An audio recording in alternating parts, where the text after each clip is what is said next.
what do you think when you look at these interventions abroad, the use of American military might abroad? What do you think the conditions should be for our engagement? I guess I'm asking to you, what's worth it? That kind of sacrifice that you're talking about. Interesting question. Um, I can share with you a story about sort of when things started changing for me, if you will. Yeah. They always say when you're just green and fired up, I mean, the idea to go through training and then get over there and apply your training for good um, is one of the best feelings in the world, right? And but ultimately, once you're over there, it's the guy standing next to you. That's what drives you to do everything that you're doing. Um, where I started seeing, I think I started having issues with some of the things that we were doing was I was 3 rotations in 12 years, 11 and a half years or so. And we went after a target. And we went after the target.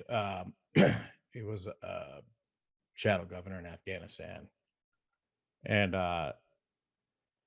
we hit the target. We got immediate resistance. And one of my good friends and my team leader were killed on target. And I mean that definitely really sucked, right? I mean it was a hard hit, especially when we have such small units. But I think what sort of changed my calculus on a lot of this stuff was I think we were looking at targeting some other individual who had replaced the people that we killed on target that night, Mm. right? So they almost just kind of fill these spots before the writing is dry on the wall. And at that point in time, I started to kind of feel as if we were targeting people just to keep moving along, but were we having a tangible effect on the battlefield, right? And maybe that's just because I'm getting older and I'm higher ranking, so I'm starting to see a lot of the different calculus that goes into planning and selecting missions and the intelligence values and things of that nature. But regardless of what it was, um, when I saw our target that we killed that night on target, um, just get filled in by somebody else almost instantly.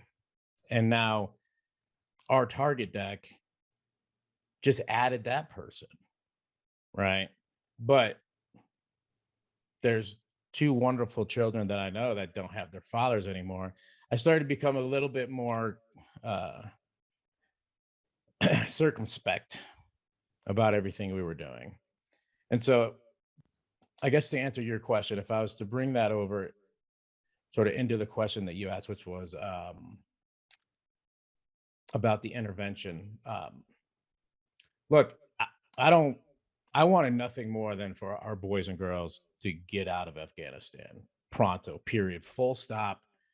Get the hell out of there. Get out of Iraq. Get out of all these wars because the human factor is real. I mean, there are millions and millions of families across this country who struggle daily uh, with the loss of a loved one. Yeah. Um, and every one of those people who died overseas is an absolute hero, period, full stop. Mhm. They answered the call and they went and they need to be taken care of. Every single one of them needs to be taken care of. If you put that uniform on, you need to be taken care of with every possible asset this nation can muster, period. Yeah. But I don't I absolutely do not want to see our military guys and gals strapped up and going over to fight another war on another country's borders or within their borders.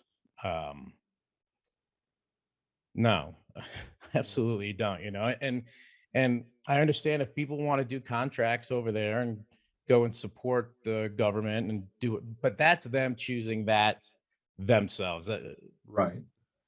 You don't have that luxury when you are a military member. You are taking orders to go and fight, right? Um, so I don't have a problem with people who want to go over there and who want to help.